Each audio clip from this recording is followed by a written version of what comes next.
staff subsequently met with the President's advisor to provide a comprehensive overview of local situation. Receiving this $19.6 million in funding from FEMA has the potential to assist all the migrants with all their ongoing challenges in street releases, ultimately providing a better quality of life for our constituents and for those who are coming across our border. Again, I want to extend my gratitude to all the organizations and individuals who joined our coalition, signed on to my letter, and advocated tirelessly along and beside us. I just want to say again how much I appreciate Chair Vargas for helping make this a bipartisan solution. And look, I get it. I'm a county supervisor. I don't do federal law. And, you know, I've said this before that a lot of bills that I voted against in the state legislature are now law, and I have to figure out how a bad bill is implemented in a good way in my community. And while I don't agree with everything that the federal government's doing, I cannot allow people to be exploited in my community, and I want to make sure that we create a safe environment for them, and at the same time, don't create federally sponsored homelessness. And so, while this isn't perfect, it's a step in the right direction. And again, thank you, Chairwoman Vargas, for all your hard work putting people first. Thank you. There's a motion by Chairwoman Vargas, seconded by Supervisor Anderson. Ask you to please vote. Chairwoman Vargas, that motion passes with Supervisor Desmond voting no, all other supervisors being present and voting aye. The Chairwoman has indicated that we'll take a 1-hour recess for lunch. The board will reconvene at 2:15 this afternoon. Again, reconvene at 2:15. Thank you.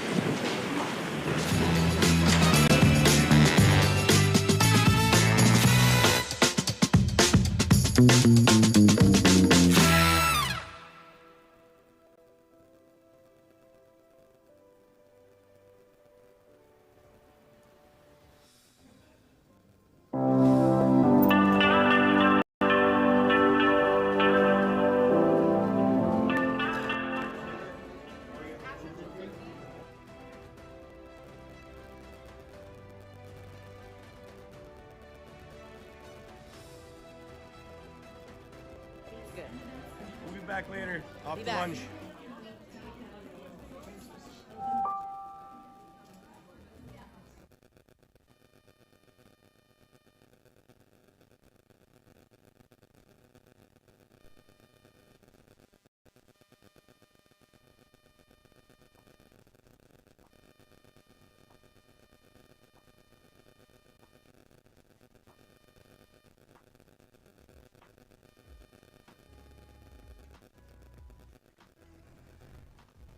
Okay, so, sorry. They're going to lunch. I think that's what they said. I could hear them at the end there. Like, my network was all clogged, and I turned on my phone to give it some more juice. And, so I got this live stream still going. We should have some music. Here's a bus. 50017.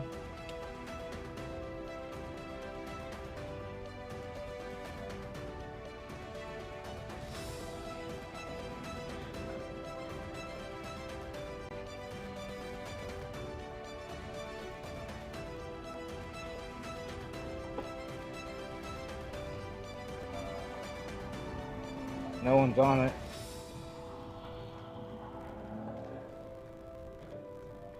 Texas license plate.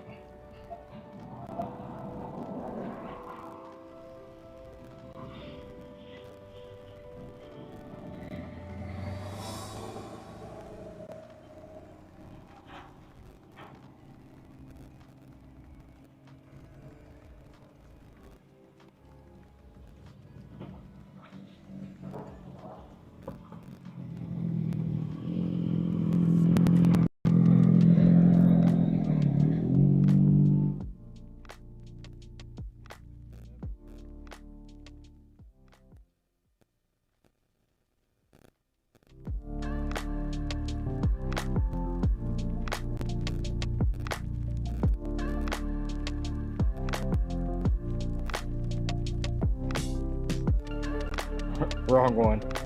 Sorry. Alright, that's the right one. So welcome to San Diego Live Data, where we live stream, we FOIA, we hold our officials accountable through transparency and accountability.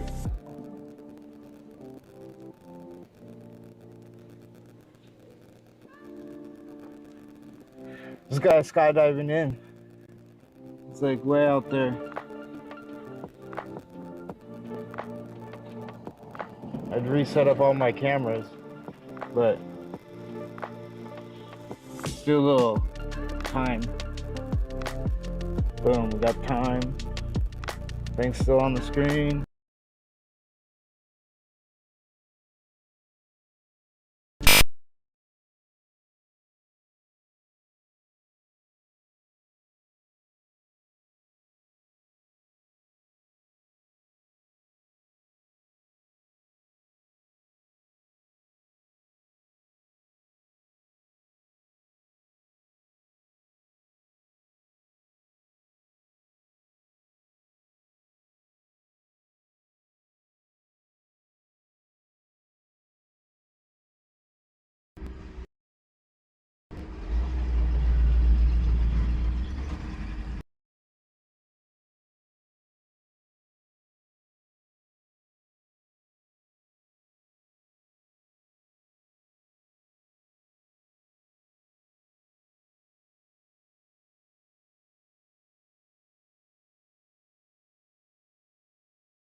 Good thing, got a lot of outputs. Ain't gonna slow me down for very long. I'll just unplug some stuff, plug it back in somewhere else. Sorry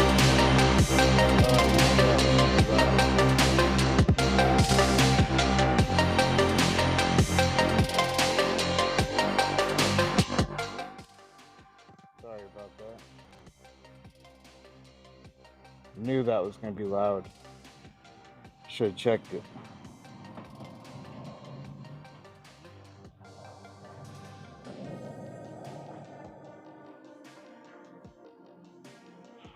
So now if I edit this one, scale it,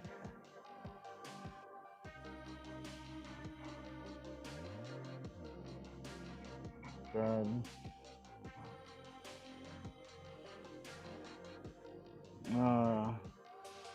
Almost.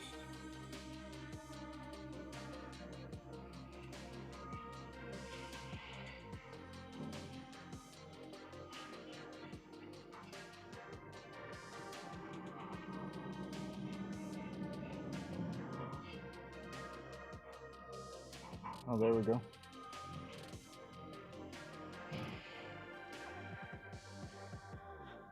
That way you guys know what time it is.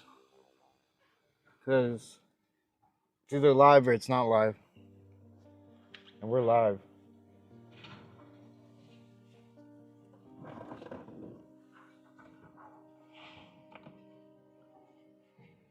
Everything seems to be running pretty good.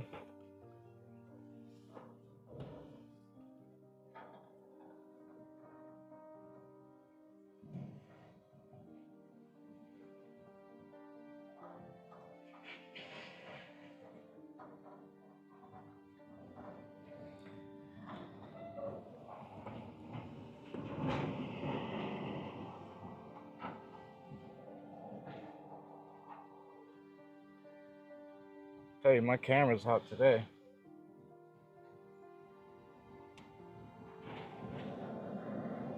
I wish I could just run it through USB and not even have to like deal with all the heat.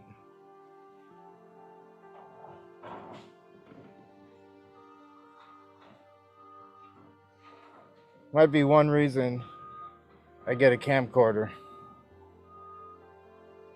Because the Insta360 is hot. But it's in the sun. So it's doing pretty good, if you ask me. We've been out here since, I don't know, 8:45.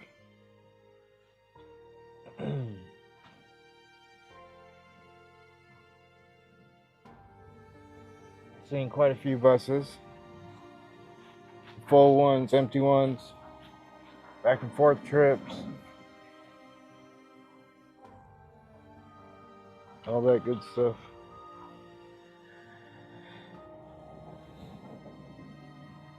I'm trying to make the 3 o'clock. You know, like you can imagine, in the morning, they process, do a release.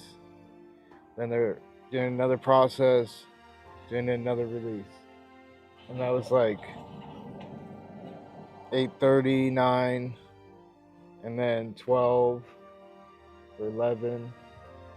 And then it'll probably be like 2 or 3 after lunch and all breaks. And then that'll probably go, I don't know, till 8 p.m. Maybe they'll do a midnight drop-off. Someone's gonna have to stick around to find out.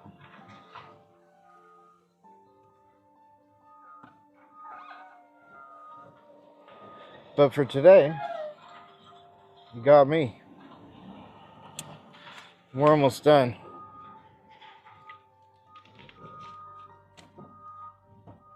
Saw some fighter jets taking off.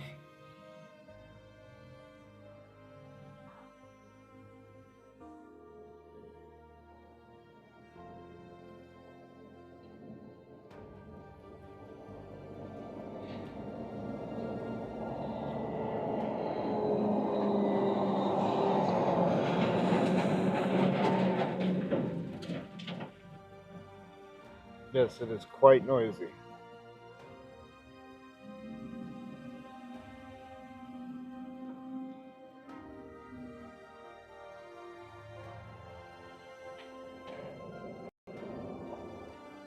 No, it's got that one.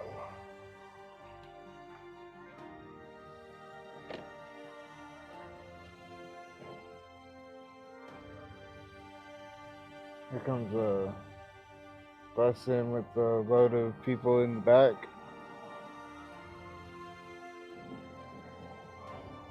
One of the guys was like waving at me. Here comes another van. Empty.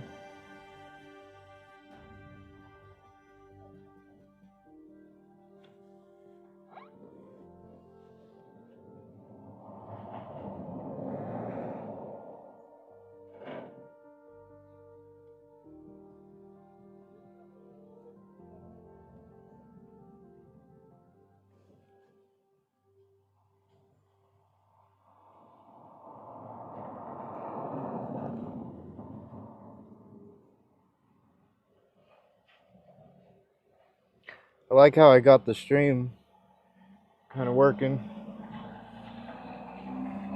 Today was a pretty good test run. I only had to call an assistant 4 times. It's hard to do things at the house when you're away from it. And all I'm doing is like sucking data, trying to connect to it. So for right now, this worked.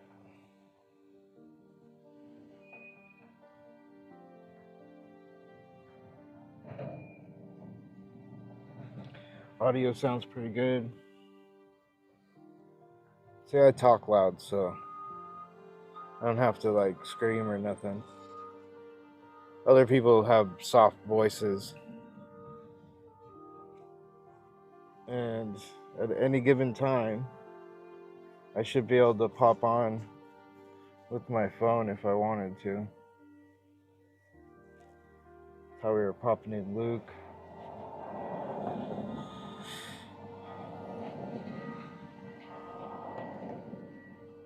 And I changed everything. Like last minute. But it worked out.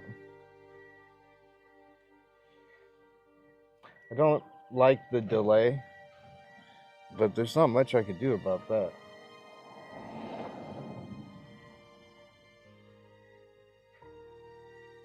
Like they're in the future, but the audio won't catch up until we hear it. So I can't delay it. There's just no doing that.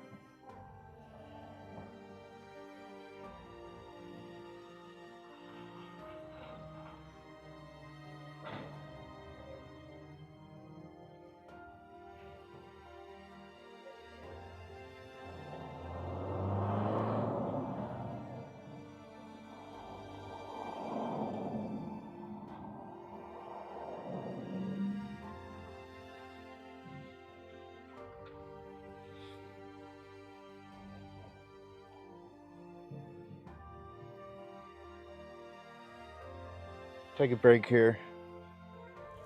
Stretch my legs and let you guys listen to some tunes. That went loud. Didn't even change anything. Am I still there?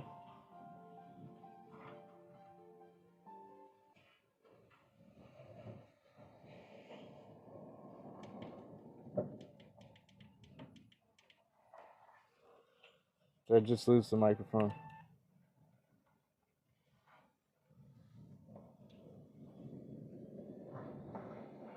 Come on, YOLO box. You gotta do better than that. I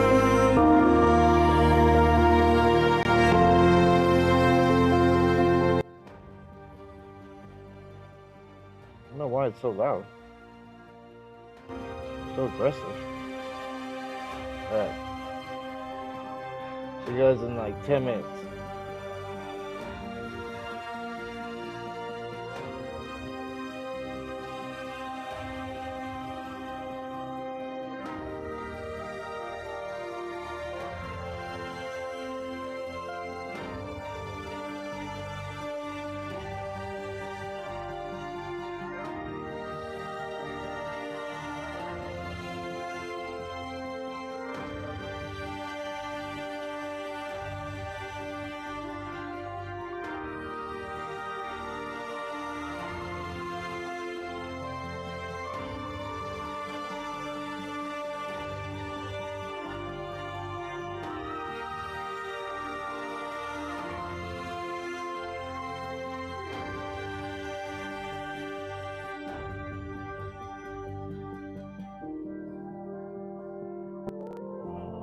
Texas license plate.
Don't worry.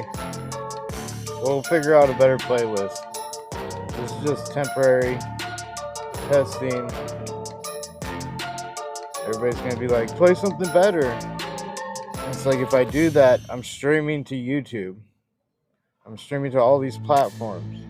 They're gonna take down my video that quick. So I only have limited tracks. And this is it for right now. Maybe send me some music and I'll use your music. You know what I mean? So that's how we're gonna change the music.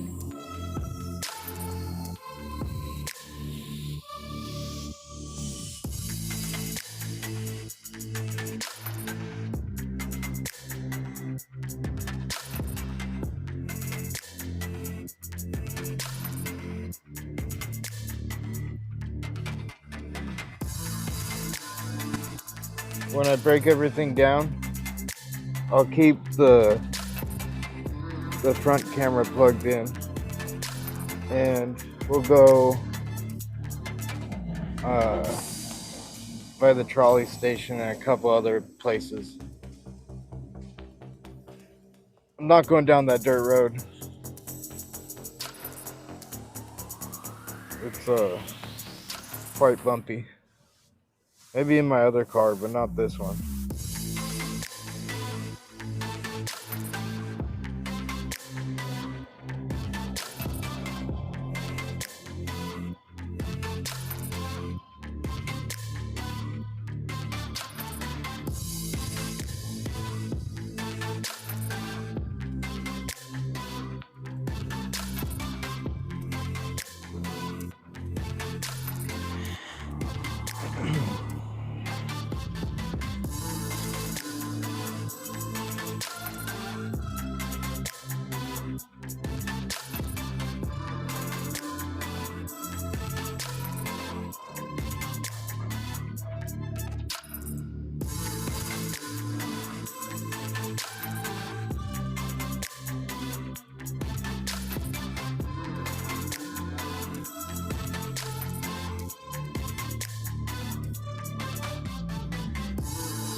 We got streams on streams on streams. Who's making data? We're making data. Live data. All the time. You want a live stream? Join the club.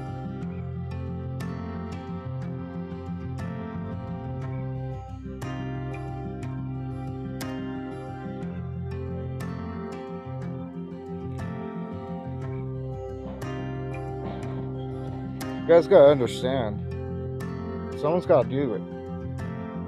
Like, just has to get done. Whatever it is. Recording the local meeting like Luke was doing, and being in there when they cut the camera and recording everything else. That way there's a copy of it. Because if the people on stream don't see it, they're never going to see it. But if you record it, capture that moment.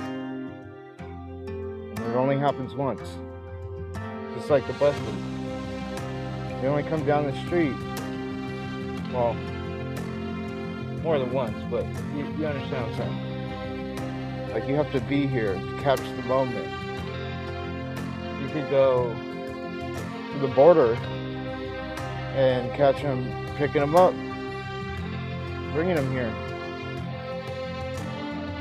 Like, that's the thing I don't know is where they got picked up, but I could assume it's within 25 miles, like the border stretch wall. It's a lot of area, and people are crossing like right by the sewage drain. So, I mean,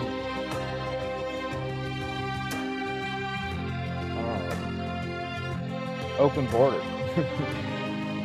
Like, here goes a van. That's empty. That's the same one we saw come in. It's got the messed up tailgate.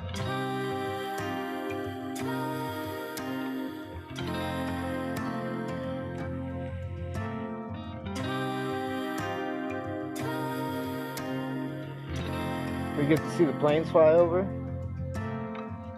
See it? It's not small, but it's there.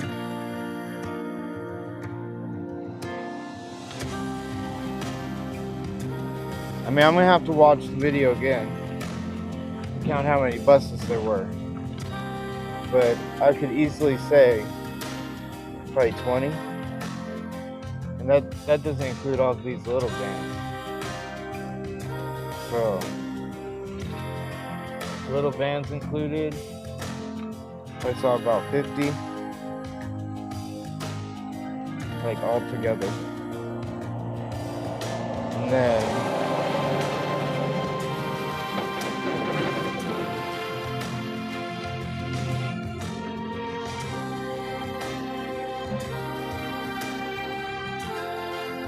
Border Patrol vehicles, man, a whole nother count, probably up to 75.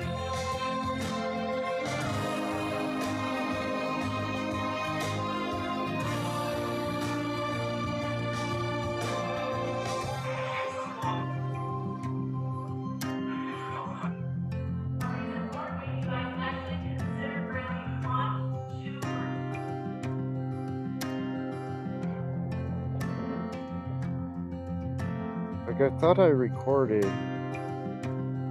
the first one too.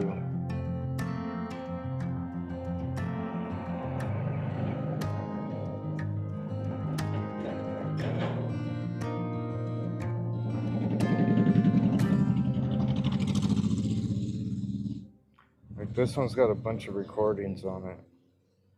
Some of my drone work. Looking for the first video.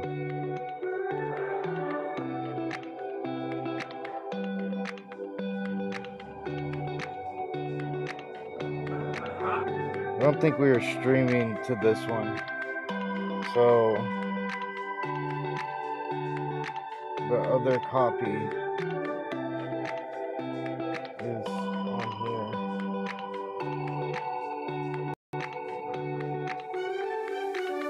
Because by the time we got to this one,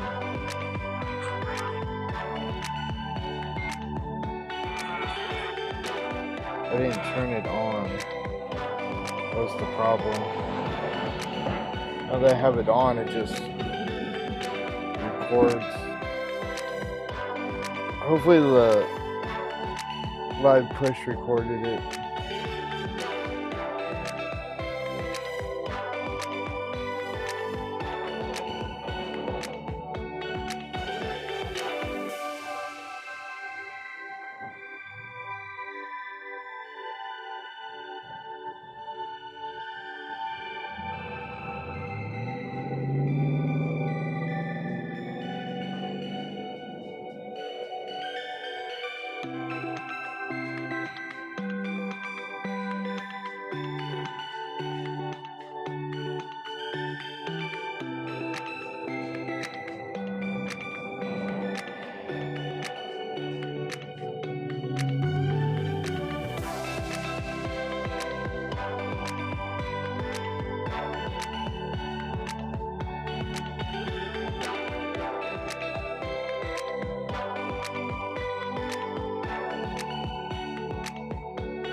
That one's got people in it.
Alright, let's try to get the Bluetooth back in.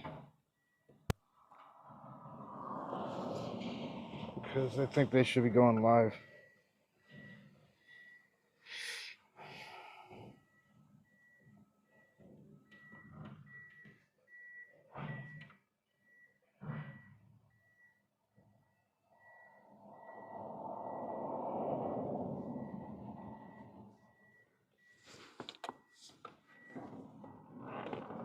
Or maybe not.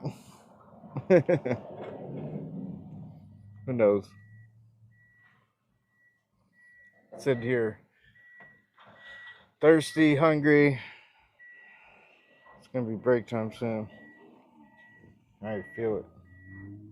And I still gotta do a little drive for you guys.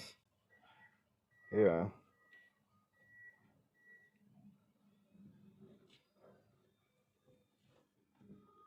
If only I could pee in a bush. No peeing in bushes today.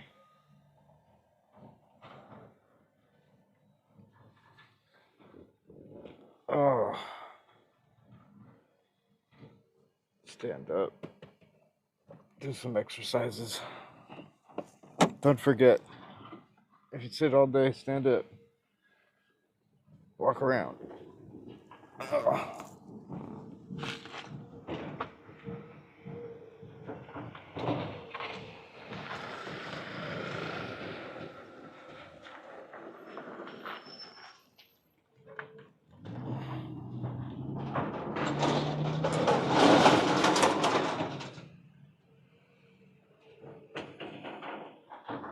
Wonder if they're finding any gold.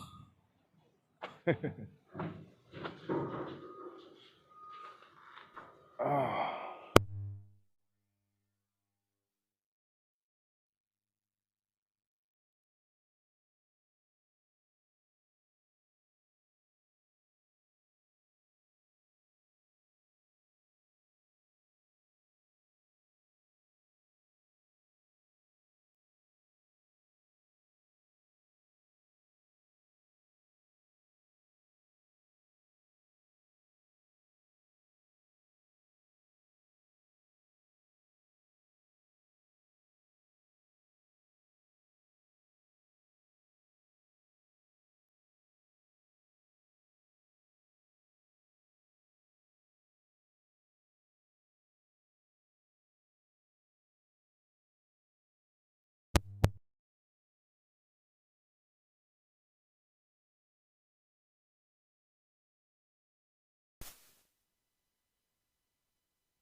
Audio.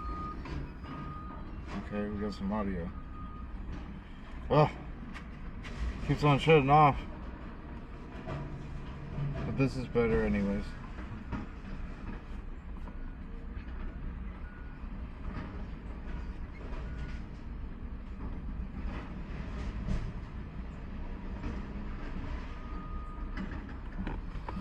Unless I gotta connect this one.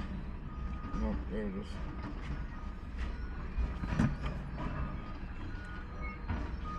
Actually, I should. Now that I think about it.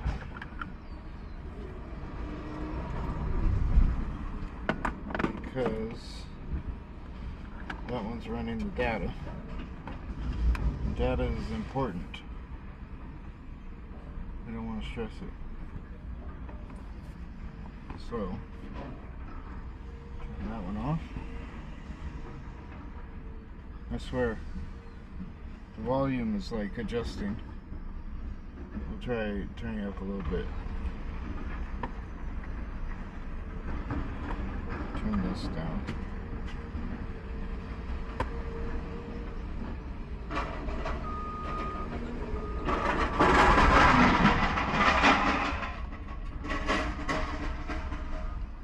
Lots of noise.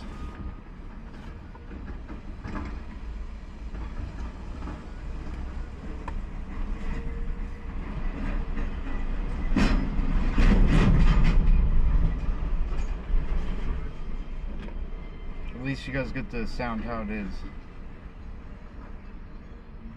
Because it's noisy. Let's switch microphones.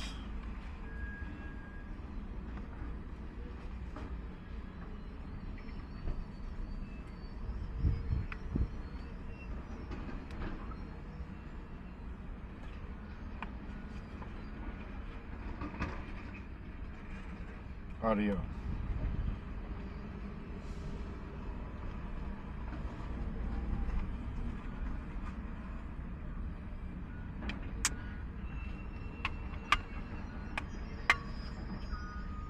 Okay. How's this thing?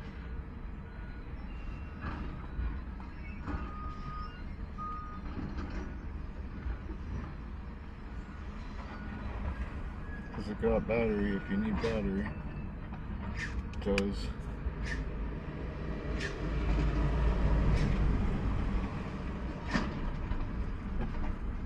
It must be on a different audio. Is it this one? USB 2. Oh, that must be that one. Okay. So let's...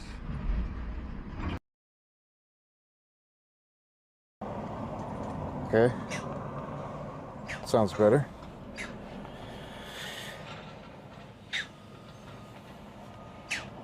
Always fixing stuff.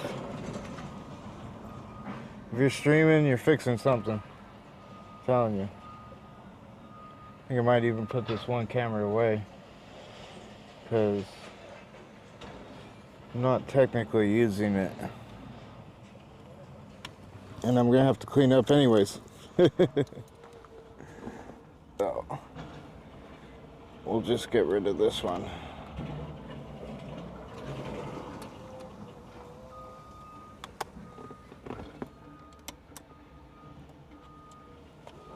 I've still got the main camera running, which is good.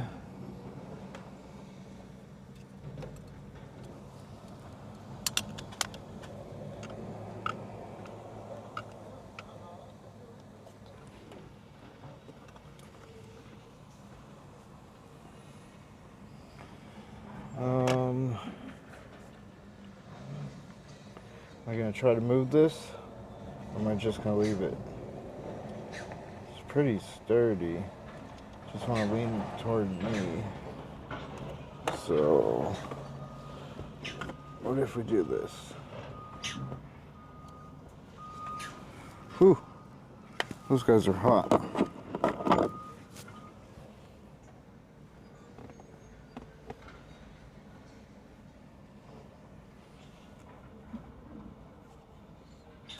I think I can set this down. This guy's gonna be hot too.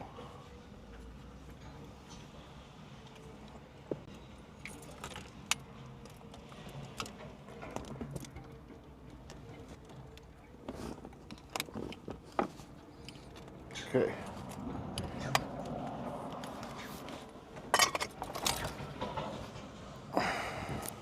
Okay.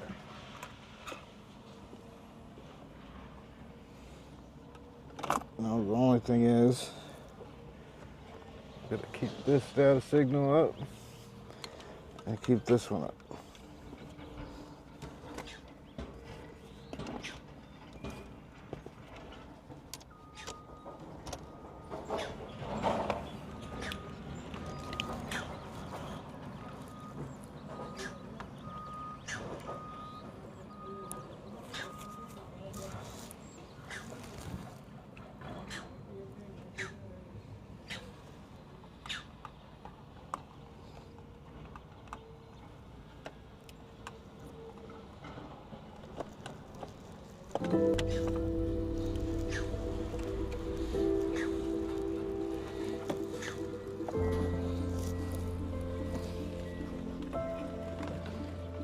Okay. How much battery is on this guy? 11%. So we're gonna swap this one for this one.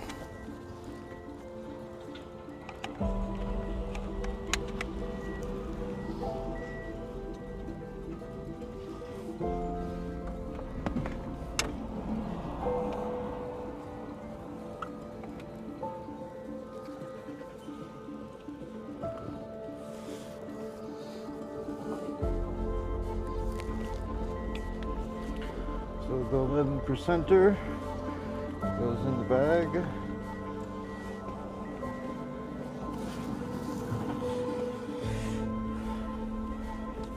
And then I still have this one and that one. How much is this one? 95%.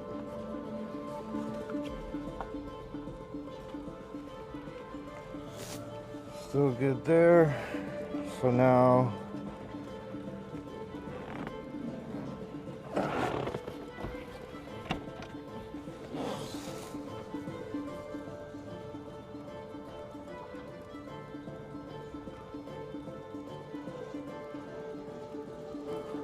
just in time.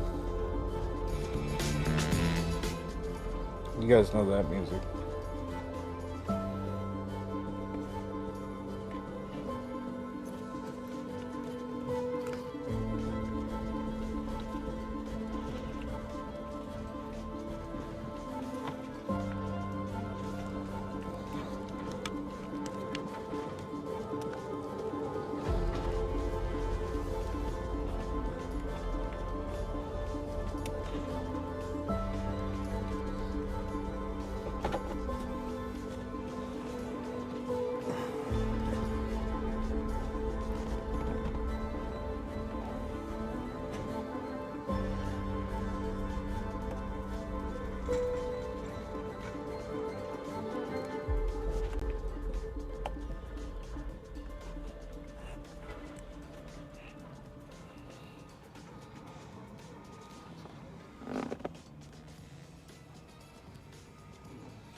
I think that might be good enough.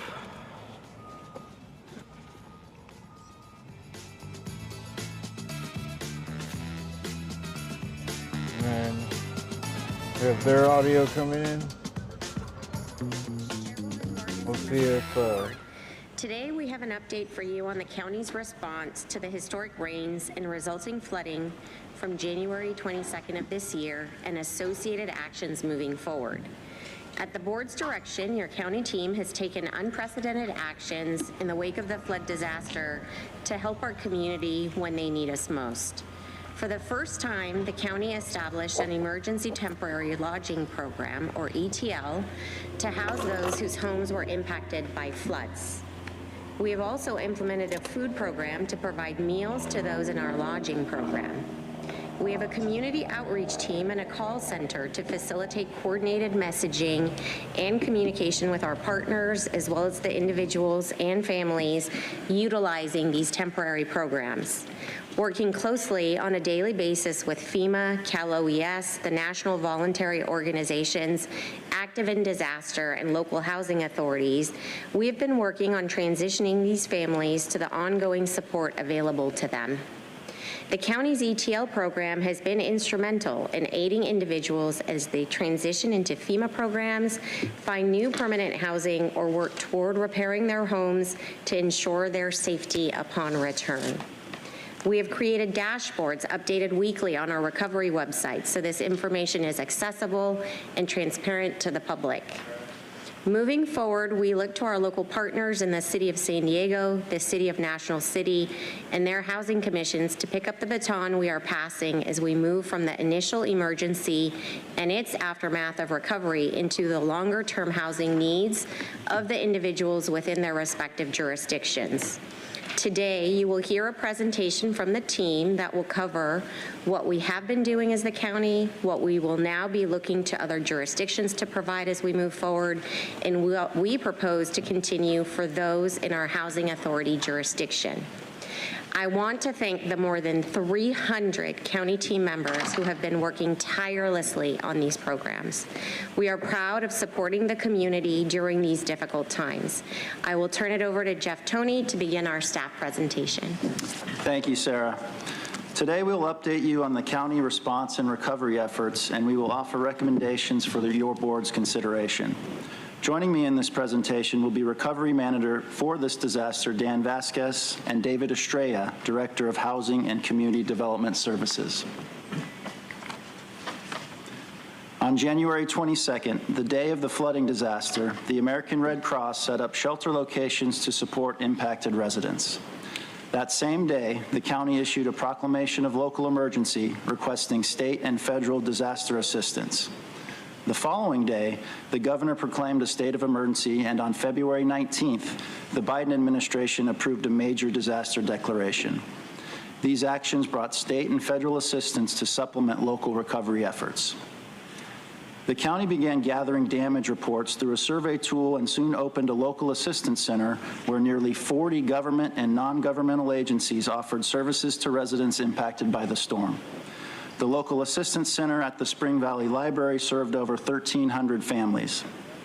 County staff were also on site at the city's local assistance center, providing connections to services and assisting over 1,000 families. On January 30th, the board approved $10 million to fund relief efforts and approved a short-term sheltering program to provide hotel rooms as emergency temporary lodging for residents displaced by the storm. On March 12th, the board approved an additional $6.6 million to continue the non-congregate sheltering, also known as the county's Emergency Temporary Lodging Program. The board also approved $3 million to feed the lodging program participants 3 meals a day for 60 days. The week following the historic floods, the Office of Emergency Services coordinated a large-scale joint preliminary damage assessment. Damage inspectors from FEMA and the California Governor's Office of Emergency Services verified $30.8 million in local government damages, both in the unincorporated area and affected cities. These damages include the repair of roads, parks, water control facilities, various municipal buildings and equipment, as well as debris removal, erosion control, and response personnel overtime costs. County staff is actively working with the Governor's Office of Emergency Services to submit projects for reimbursement of up to 75% under the California Disaster Assistance Act. The Major Disaster Declaration authorized FEMA's Individual Assistance Program, which, as of April 22nd, has distributed over $22.2 million to flood survivors. As of April 22nd, nearly 29 applicants received FEMA Individuals and Households Program monetary awards, and more than 1,500 applicants received FEMA's rental assistance. San Diegans have also received $5.7 million in disaster CalFresh funds. County Self-Sufficiency Services worked with federal and state partners to provide a one-time payment for families to purchase food. Additionally, the county received approval to allow CalFresh recipients to buy hot or prepared meals with their EBT cards.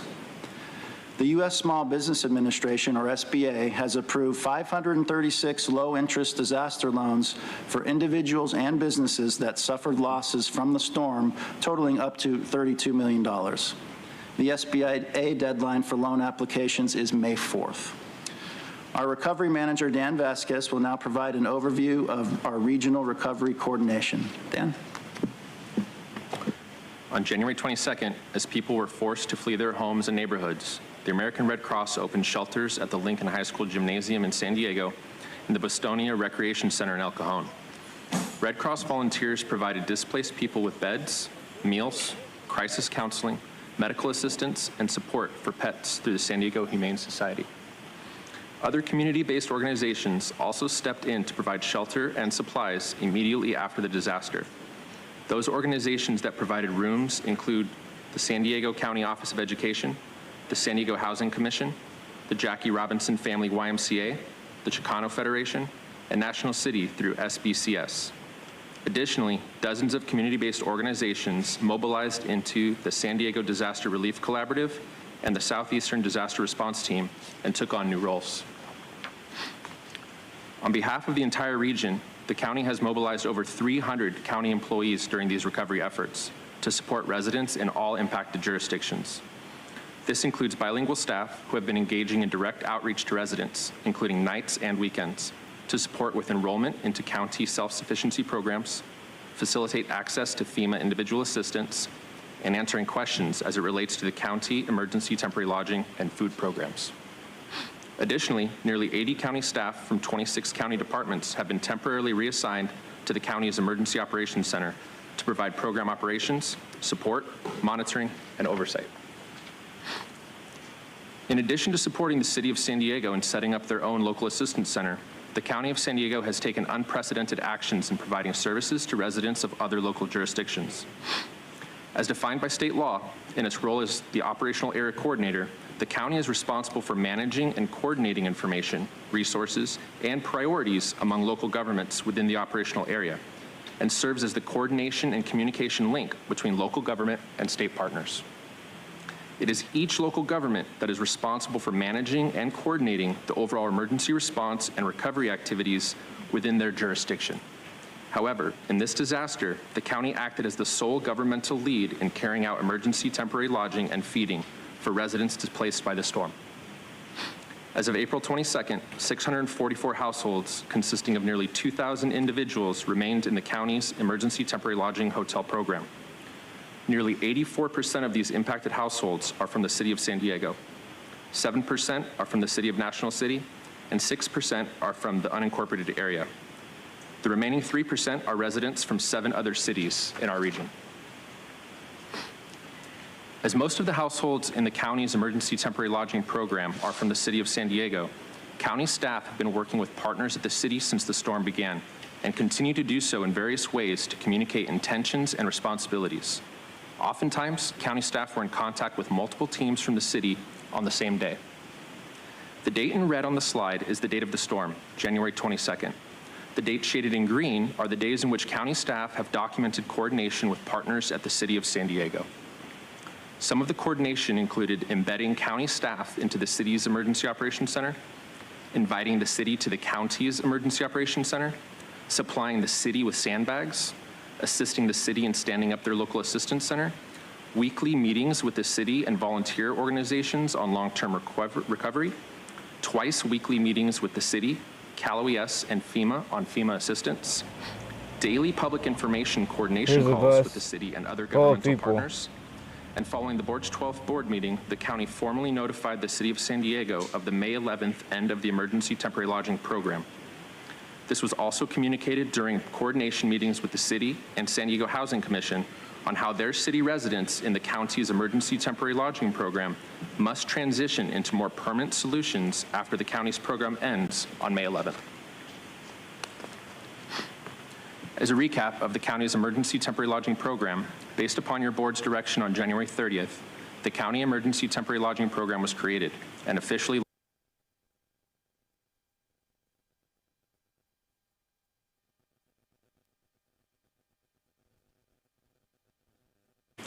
launched on February 12th. The emergency temporary lodging program aimed to provide short-term shelter for residents displaced by this storm. Additionally, the program facilitated a timely transition for households once FEMA individual assistance funds became available and allowed housing authorities time to identify alternative housing solutions.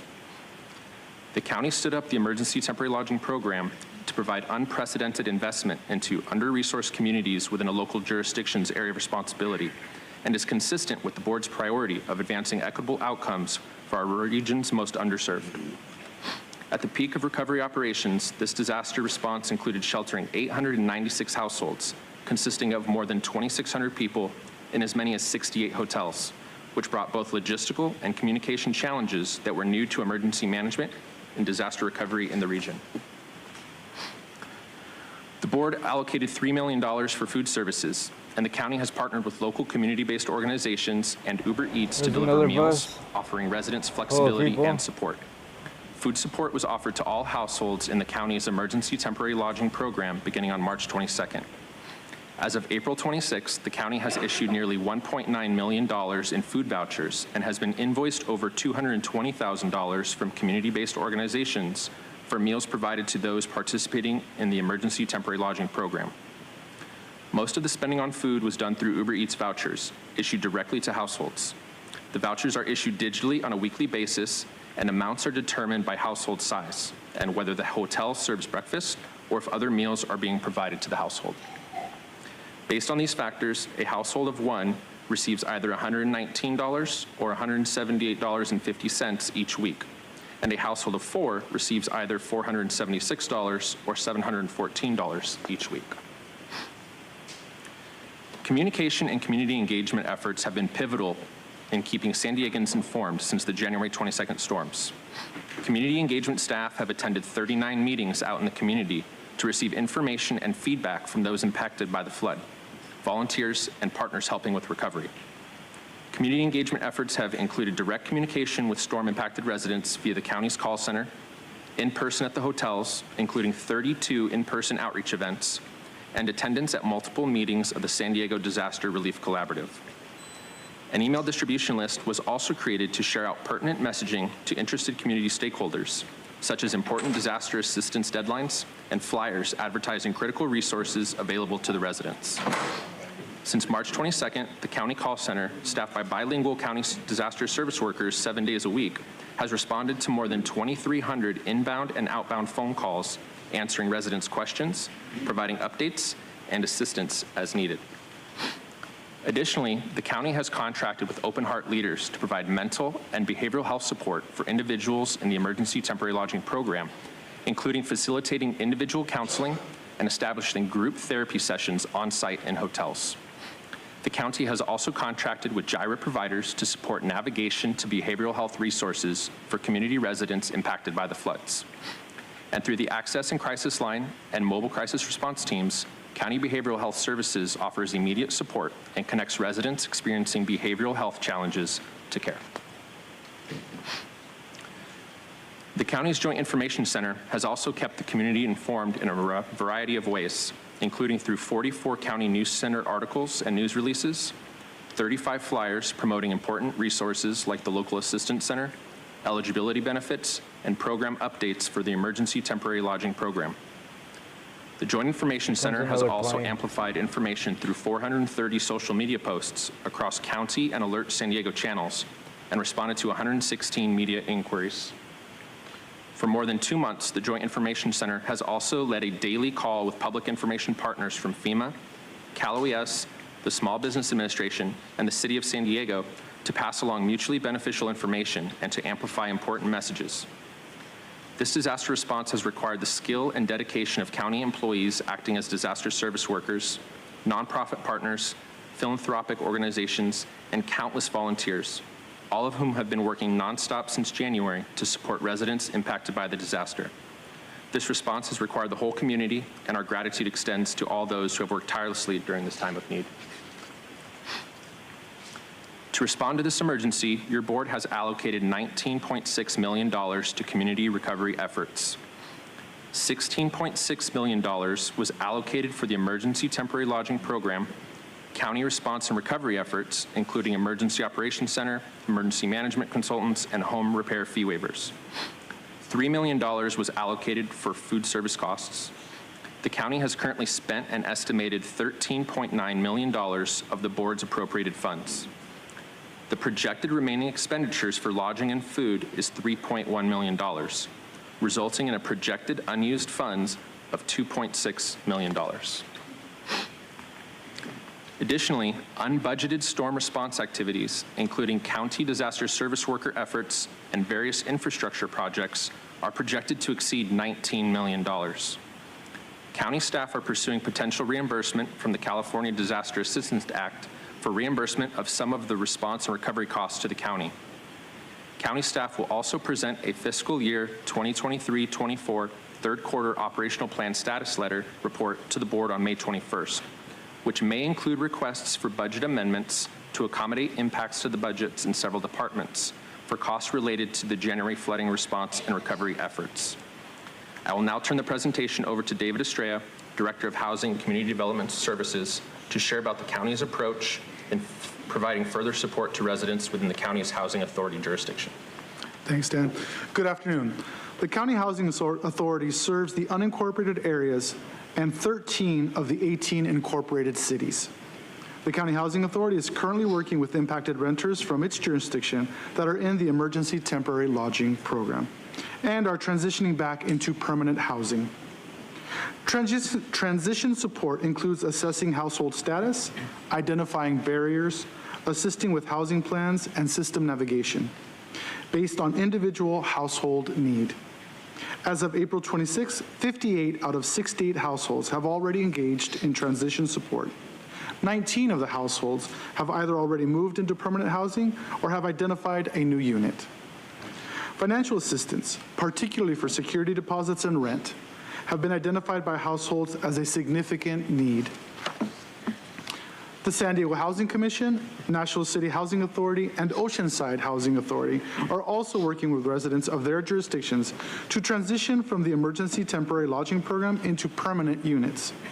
The county is facilitating regional collaboration through twice-weekly meetings between the County Emergency Operations Center team and the housing authorities to share best practices, resource information, and discuss challenges and opportunities. We'll now hear about the recommendations from Dan Vasquez. The road to recovery is long and arduous. Some members of our community are still unable to return home after the January storms, and FEMA damage inspectors remain in the area inspecting damaged dwellings. The first recommendation is that the board, in reviewing the details presented today, find that there is a need to continue the local emergency proclamation. The second recommendation consists of 4 parts. Recommendation 2A, in alignment with your board's previous actions on March 12th, will end the county's emergency temporary lodging program and feeding program, but will continue to refer impacted households to FEMA's long-term recovery case management contractor, San Diego Voluntary Organizations Active in Disaster. Recommendation 2B would establish appropriations of $500,000 in the county's housing and community development services to provide financial assistance to residents of the San Diego Housing Authority's jurisdiction who are impacted by this disaster and are transitioning out of the county's emergency temporary lodging program into more permanent housing. Based on initial contacts made by the County Housing Authority's transition team, households are still facing financial barriers to moving into and/or securing permanent housing.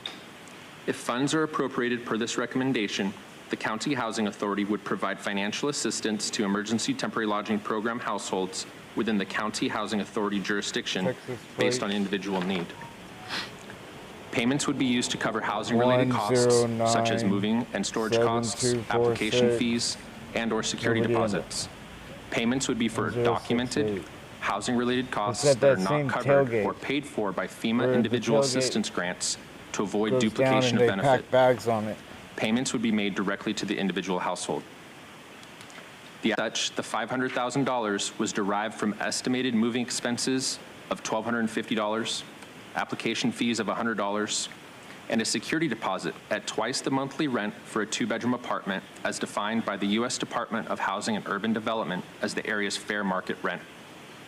Recommendation 2C and 2D support the recommendation of appropriating funds to the county's housing and community development services by allowing the amendment of existing contracts if necessary for the administration of the payments, and finds that this use of funds is necessary to meet the social needs of the population of the region in the areas of health, public safety, and welfare in accordance with Government Code Section 26227.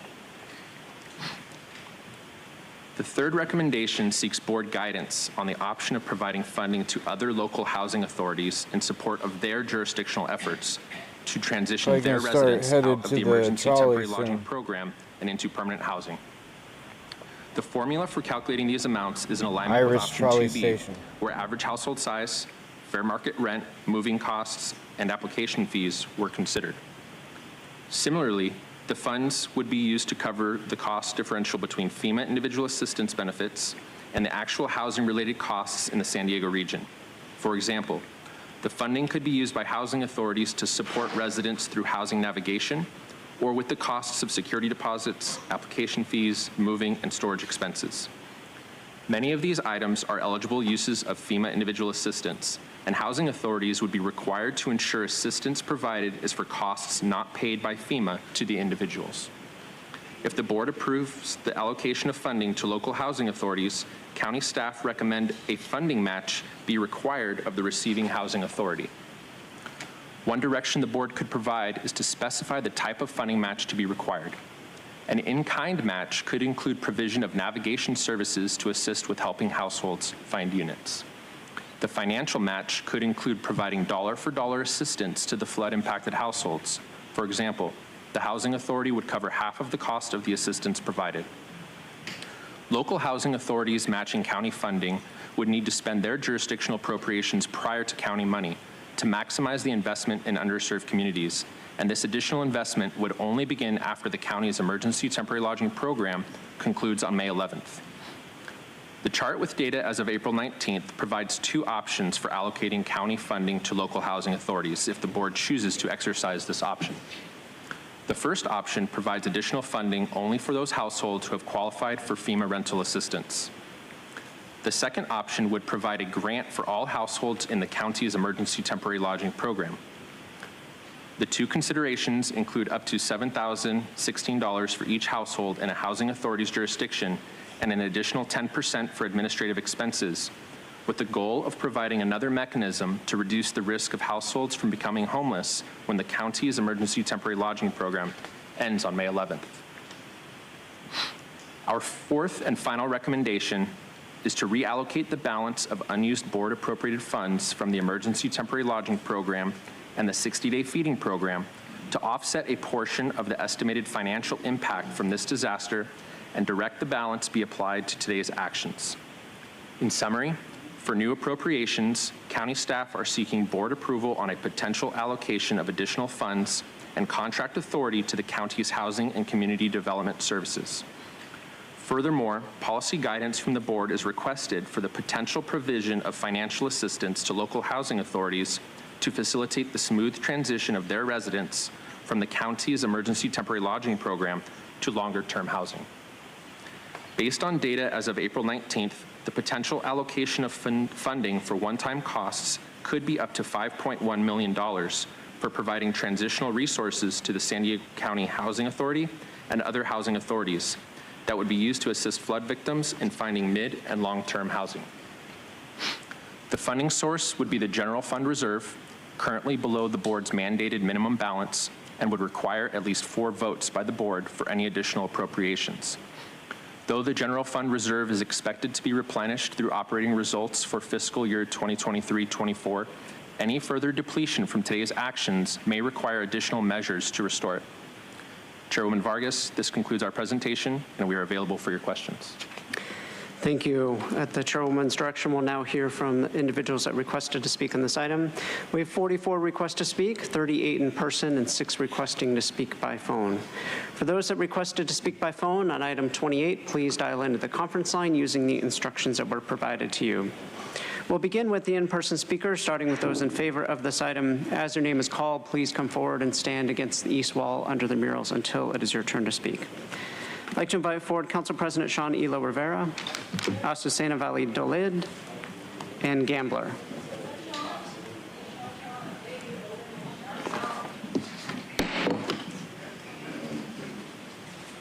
You have 2 minutes to address the board. I'll ask you to please state your name for the audio. All right, record. thank you. My name is Sean Elo Rivera. Thank you, everyone. Thank you, Chairwoman. Thank you, Sarah, for bringing this item forward. I first want to start by saying thank you for the investment that the County Board of Supervisors, the County of San Diego has made in the people of San Diego since January 22nd.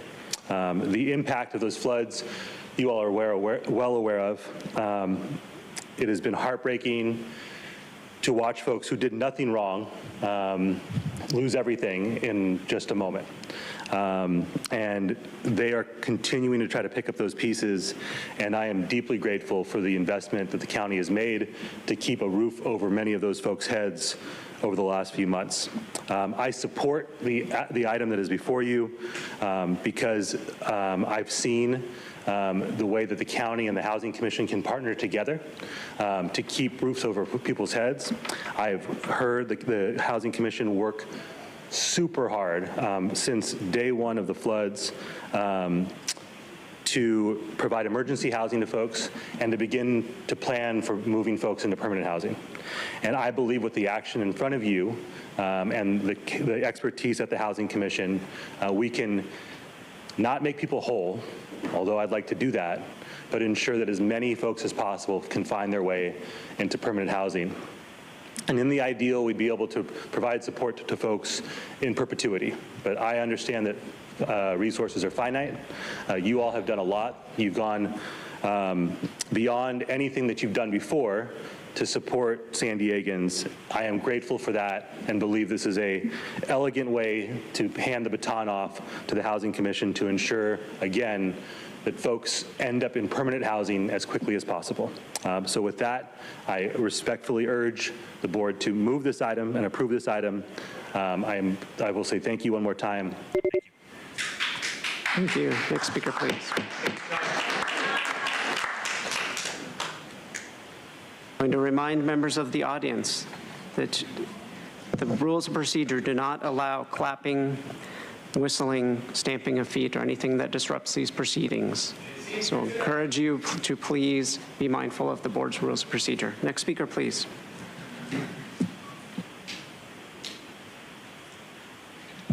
Hi, good afternoon, board members. My name is Azucena Valladolid. I'm the Executive Vice President of Rental Assistance for the San Diego Housing Commission. We very much appreciate the county's proposal to further assist households displaced by the catastrophic floods that took place in January of this year. However, we respectfully recommend some revisions to the proposal that are necessary for the San Diego Housing Commission to be able to participate in this effort. In response to the floods, the San Diego Housing Commission expended our funds to provide temporary hotel lodging for 331 City of San Diego households for up to 4 weeks. There was an essential bridge for these households until the county launched its emergency temporary lodging program. Many of these households then transitioned to the county's program. The proposal before you today requires a dollar-for-dollar match for the proposed county funding to further assist households. We recommend that you allow the funding and staff time we previously allocated to temporary lodging to apply towards this required match. We also ask for the match requirement to include the in-kind services of our staff currently performing to assist households in the county program. If this change is not made in your action today, the requirements in the county proposal make it highly unlikely for the San Diego Housing Commission to be able to participate in this effort. We are currently providing housing search assistance services for flood-impacted households in the county program based on referrals we receive from the city. Allowing us to place flood-impacted households in rental housing units outside of the city of San Diego would provide greater housing choice for families and better assist households to find new rental home in a timely manner. We also recommend expanding the allowed use of county funds to include incentives for landlords to rent to households currently in the county's temporary lodging program. Additionally, we seek the county to allow the use of its funds to provide up to 6 months of rental assistance gap funding for these households. Thank you. Next speaker, please. As the next speaker is coming forward, I'll begin calling the speakers in opposition. I'll be calling you groups of 5, so I'll ask you to please listen for your name. Dion Akers, Mark, allegedly Audra, Aaron Swanton, and Christina Lamawi. If I've called your name, please come forward and line up on the east wall. Thank you.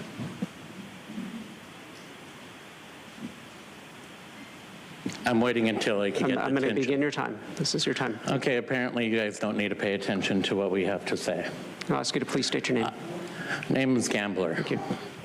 Gambler here. When I come into the county to go ahead and request information, the county immediately, matter of fact, Claudia's office immediately hits the panic button, requesting assistance from the cops to escort me off the premises so I cannot ask my questions.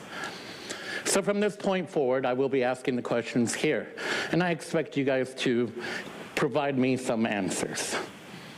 But regarding this, the severe warning storms, and you assisting the people that you put out onto the streets, I think you need to do more. See, those storms wasn't that big, yet it caused so much damage because you guys chose to spend our money, instead of on infrastructure, on bike lanes, limiting traffic. Matter of fact, I hate the fact that you guys changed the light sequences on the lights coming off of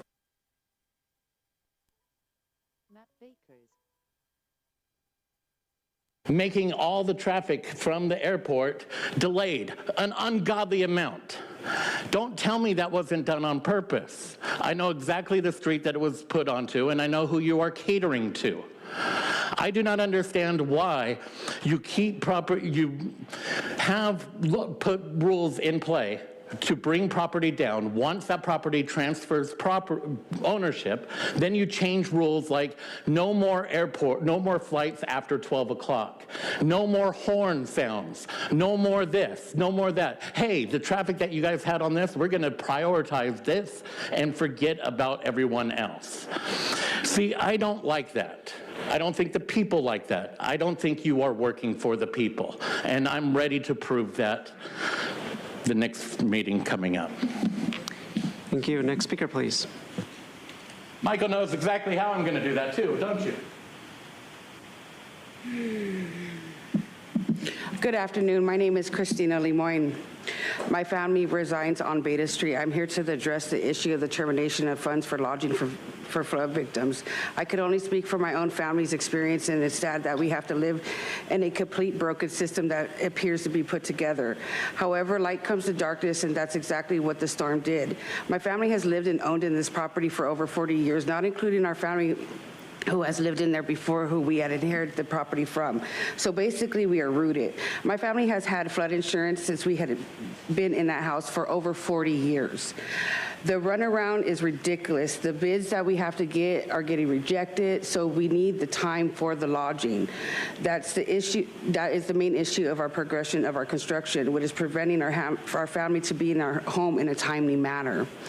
The lodging that was provided by the city, county, and FEMA weren't simply enough to help with the true needs of the flood victims.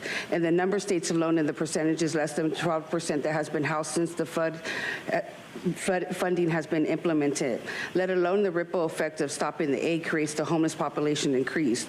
The Housing Commission doesn't have enough rentals to get everyone housed. We have all these developments, but no housing. The city and the county can't supply housing to the homeless now. How are they going to house the people in the system that is in a system that's already tapped out? Time is all we need. All we are asking is an extension on the temporary lodging for the homeowners and the renters to be able to complete the construction on their residents and find new residencies. Again, I am speaking on behalf of the owners.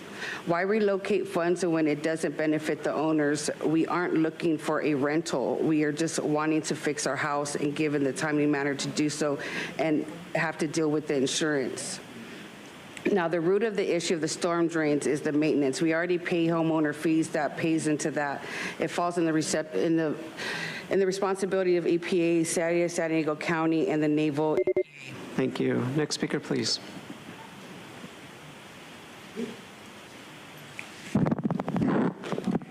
Hi, my name's Aaron Swanton. I'm with Together San Diego. I'm a flood volunteer. I'm here today to oppose this. I know the audio's off.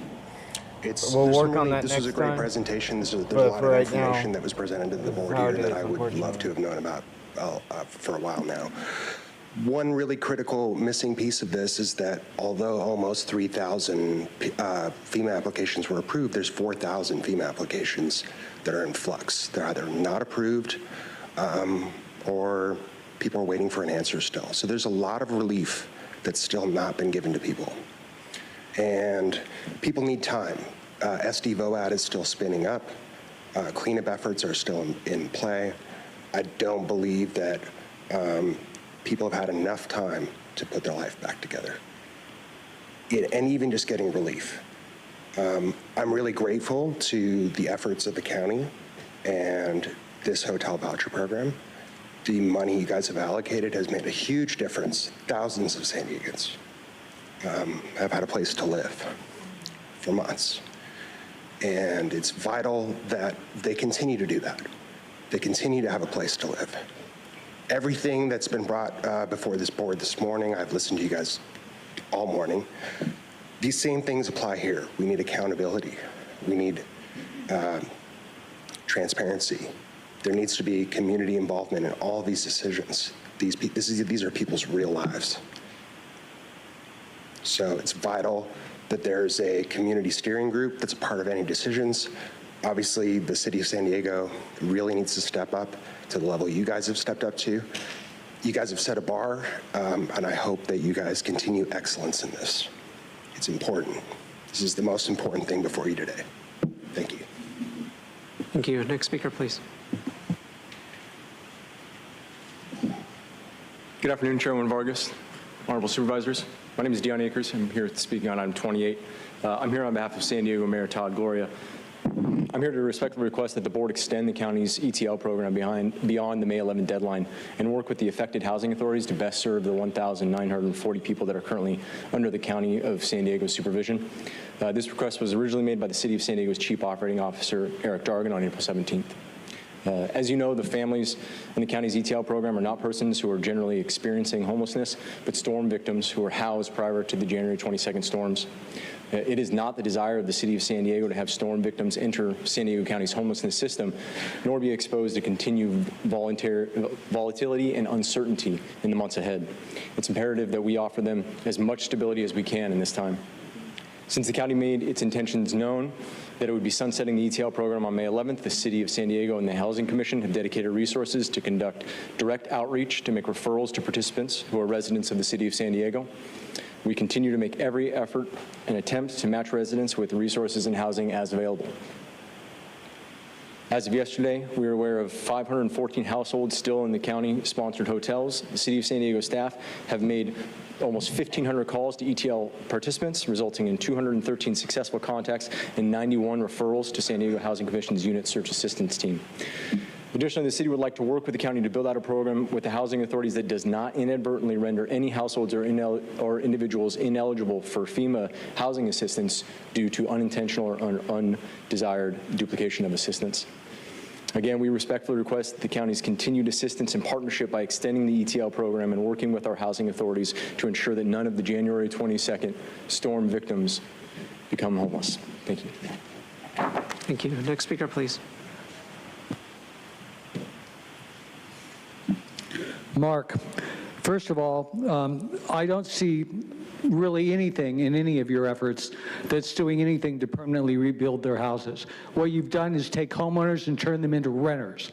It doesn't matter whether you help them for a little while or quite a while. In the end, they're losing their home ownership, their ownership of homes. And in fact, the one flood victim I saw on the news said that she only received a third of what it would cost to repair her place. A loan for a person who's lost their home to a flood is an insult, literally a very bad insult. Also, if you had let's see here, 25, 28. If you had built the cheap 3D structures I recommended for $12 million, that's for 12,000 structures, complete cost, including other areas for eating and solar panels and food, restrooms. You wouldn't even have a problem housing these people now. Now, if you don't stop inflation, you'll never stop this problem anyway. By the way, all these videos are on YouTube or these other two, except for this one. FEMA should not even have the powers it has. There's nothing in our Constitution about a totalitarian like police state powers in an emergency. That's bullshit. The corporation nation, they've got maybe 40 times as much money in the comprehensive annual financial report, separate from our budget, they'll never tell you about, and So you guys are acting like you don't have money. You could help these people. They're never going to share it with us. They'll say we go bankrupt, and they'll keep it for themselves and their CEOs. This is a scam. It's a very long video. There are sections listed. I'll have to talk about that later. Rosa Corey talks about all this. That's very important. C-Star, 3 minutes and 30 seconds. Thank you. As the next speaker is coming forward, I'd like to invite 5 additional speakers. Robert Banks Jr., Michelle Krug, Aaron Suramoto Grassi, Melissa Hernandez, and Flower Alvarez Lopez. If I've called your name, please come forward. My person uses the name Audra. Sean was in here, and then he left, right? But he gets to speak first. How sweet is that? There's no preferential treatment there. Jim, I'm very proud of you for doing the right thing on the migrant center. But the sad thing is that it's kind of a slap in the face to the people who have, suffered the consequences of your negligence of not keeping up the storm infrastructure. Yes, Jim, yes. It is your fault that these people are suffering. And then it's a slap in the face to be like, should we give them 1, 2, or 3 meals? I don't know. And then these illegals that cross the border illegally, committing a federal offense, they're not being kicked out, yet we're sitting here kicking the community out of the hotels and just giving them a bare minimum of what could to help them rebuild. But it's just like Lahaina, this is a land grab, right? Because if these people don't pay their due diligence and what they're supposed to, you can take their land. And what we're not doing is making sure that the people that get these tax breaks or benefits are not people who didn't engage in the storm, who weren't suffering from that. But it's sad to think that people have to come and beg and plead for help in the community, and then we have these illegals that we're like, they're just seeking asylum. Give them everything under the sun. Nobody gets that treatment here because they're our replacement. Are you guys ready to be replaced by them? Because you should be. At this point, it's like we can't even help our own community. That's what's so disgusting. But then when we want to help people who are seeking asylum, who are murderers, pedophiles, rapists, you name it, it's all good, right? Let's release them on the streets, give them everything that they want. But when the community needs it, it's like, F you. Thank you. Next speaker, please.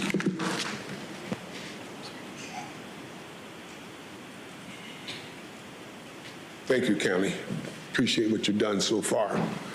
Not much, but I just want to let you know, we need to have extensions for the vouchers. Sir, can you please state your name? Robert Banks, Jr. Thank you.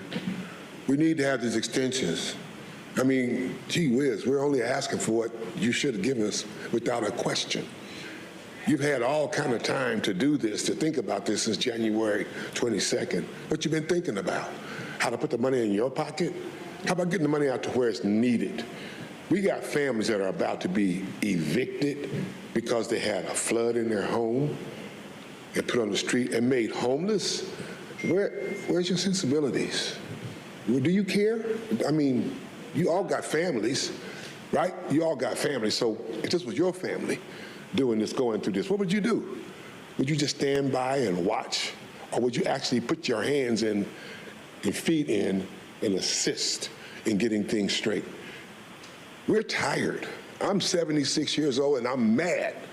I'm mad as hell because you folks didn't do your job in the first place. And now you want us to be evicted. And wait a minute, the housing authority, they're already overwhelmed. They're so overwhelmed. My brother needs to be put from an upstairs apartment to a downstairs apartment.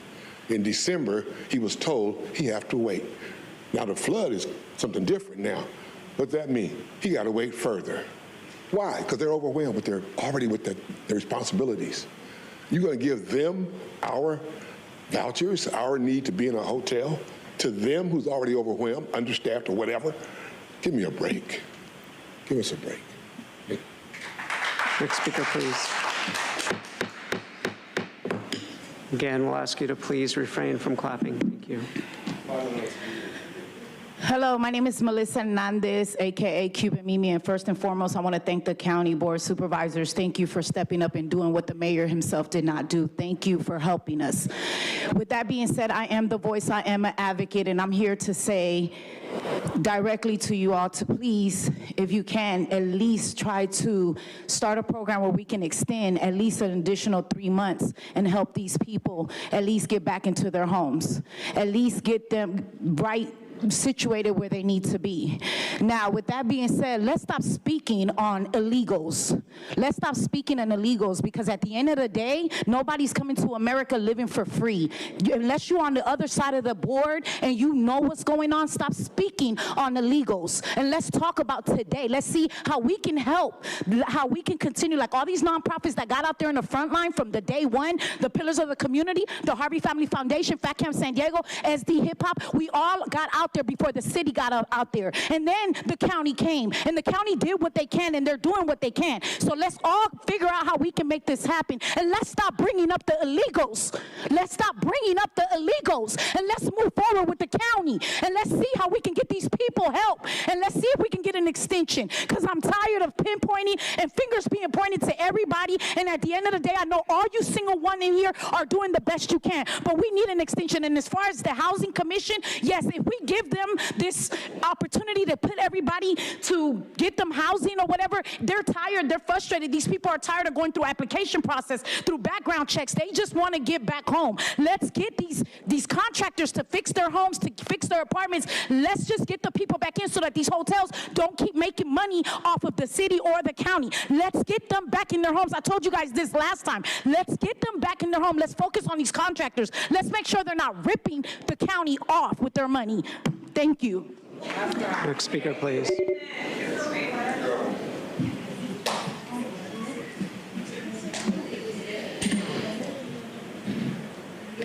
Good afternoon. Erin Sermonograssi, I'm the Associate Director at Alliance San Diego.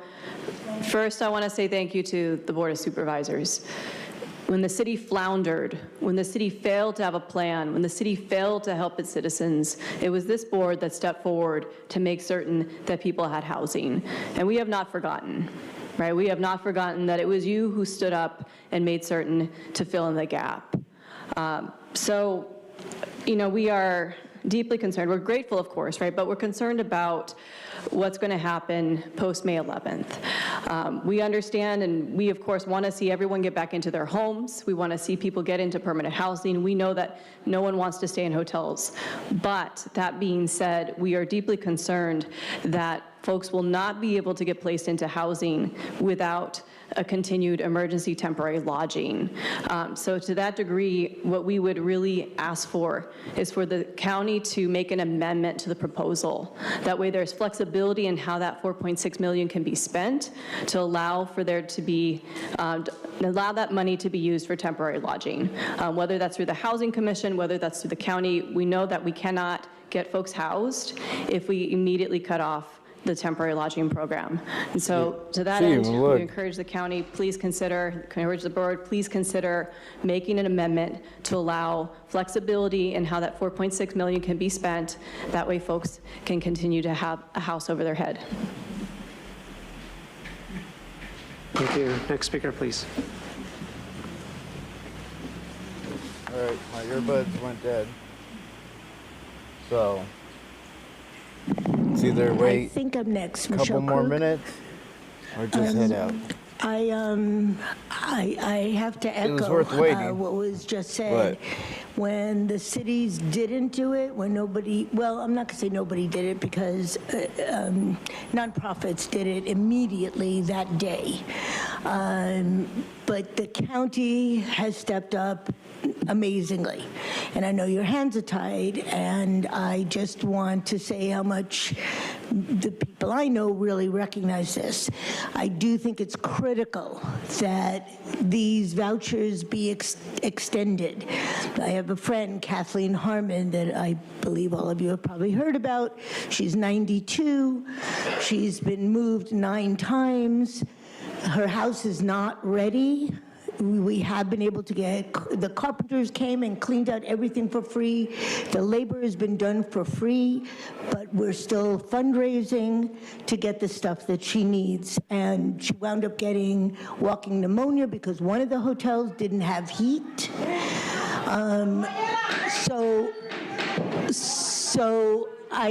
The point is that we need. Michelle, hold on a moment, please. The time is up. No, just stay at the podium, please, Michelle.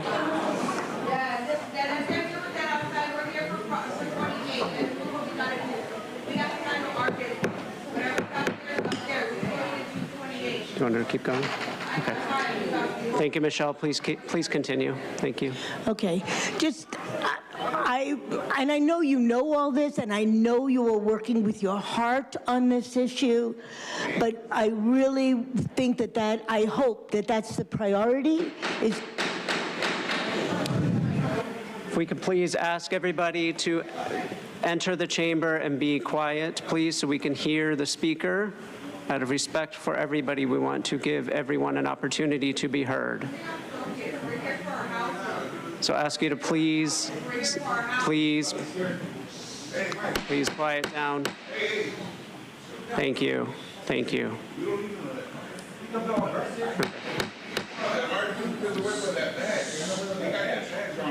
Please. Okay, thank you, Michelle. Please continue your comments. Is making sure that all these people that are still, their homes are not ready, we have to make sure that they continue to be housed, because that's just crazy making for all of us to have them on the street and have to be adding to our homeless situation. So please, let's use this money to keep them housed, and then obviously we want to get them permanently back in their own homes. Thank you. Thank you. As the next speaker is coming forward, I'd like to invite 5 additional speakers. Again, please, your conduct is disruptive to the meeting, Consuelo. That's your first warning. I'm speaking on behalf of the chairwoman. Thank you. Consuelo, it's second warning. Thank you. That's your first warning, Luke. Thank you. Before you begin your comments, I'll call 5 additional speakers. Michael Rios, Jessica Calix, Maria Martinez, Della Tucker, and Anthony